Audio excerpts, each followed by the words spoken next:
Olha esse atestado aí, Z76.5. Você sabe o que é esse atestado? Pessoa fingindo ser doente, simulação consciente. Então, olha só, não é porque existe o diagnóstico que por vezes a gente vai usar o diagnóstico. Tem que tomar cuidado com isso. Porque um atestado emitido com esse diagnóstico, ele vai ter consequências. Porque na hora que esse paciente levar esse atestado médico lá na sua empresa, lá na escola, alguém que for analisar esse atestado médico, porque lembrando que todo atestado médico tem uma finalidade, eu atesto para devidos fins que, né, se ele está atestando que a pessoa está fingindo ser doente, isso pode gerar consequências jurídicas. E aí isso é importante a gente aprofundar um pouco mais esse debate. E para que esse debate aqui fique bem claro, bem amplo, eu convidei aqui para vir falar conosco o desembargador Dr. Sebastião Geraldo de Oliveira. Olá, professor Leandro Duarte, é uma alegria estar aí na sua aula. E parabéns pelo seu empenho de dar uma aula com explicações práticas da vida real, e isso enriquece, com certeza desperta interesse dos seus alunos. Esse tema realmente é muito precioso para nós que julgamos, porque o perito representa os olhos e o ouvido do juiz. Para nós, o atestado é uma fala autêntica de um especialista orientando ao julgador sobre a validade ou não, sobre um diagnóstico, um prognóstico de uma doença, atestando um dano.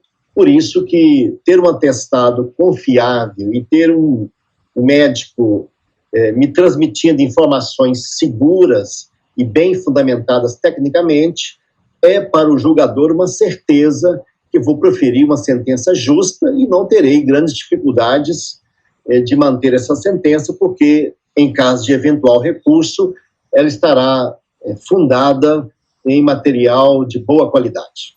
E me fala uma coisa, a gente falou agora há pouco sobre atestado gracioso, aquele atestado que foi dado com a finalidade de dar uma ajudinha ali para aquela pessoa. Quando isso chega aos olhos aí do judiciário, como é que seria uma análise disso aí? Fala pra gente.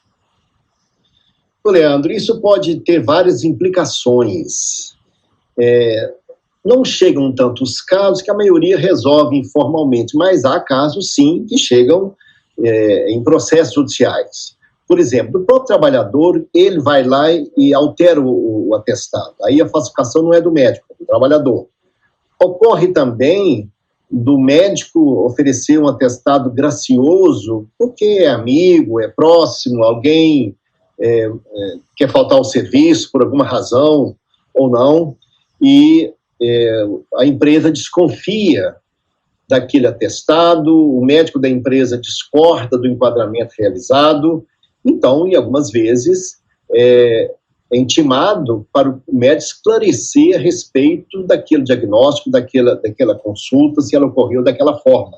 Acontece também situações, e isso aí com até uma relativa frequência, de os prepostos da empresa esquecer o dia da audiência, e muitos desesperados correm ao médico amigo dizendo: olha, eu estava impossibilitado de comparecer, impossibilidade de me locomover, pede um atestado. Naturalmente que nós fazemos uma análise no caso, abrimos para o contraditório, manifesta a parte interessada e a parte contrária, e às vezes o próprio médico.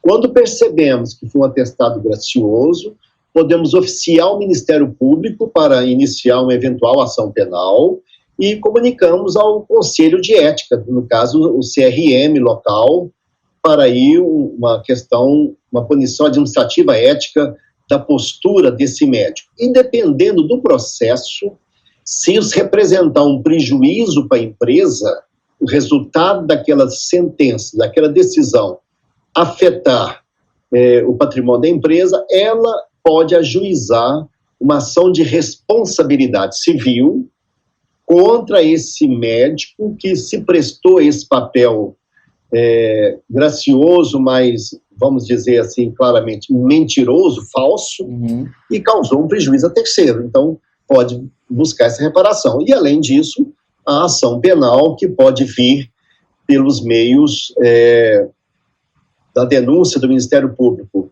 Acaso sim, dependendo da repercussão que isso provoca no processo, pode gerar grandes controvérsias, sim.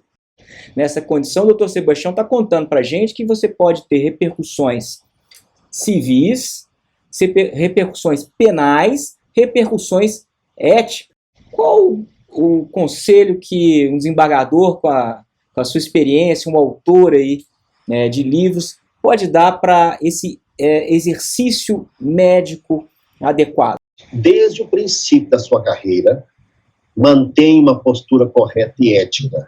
O tempo vai consolidando a sua imagem. E a comunidade na qual você está inserido ou inserida vai percebendo quem é você.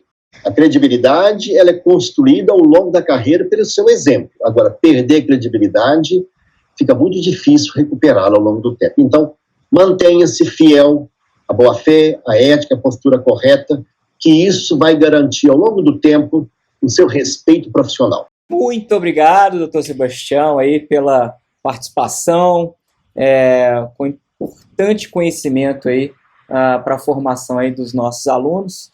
E até uma próxima oportunidade. Tá bom, doutor Leandro, e essa aula é um atestado da sua capacidade como bom professor. Parabéns, muito obrigado e até qualquer hora.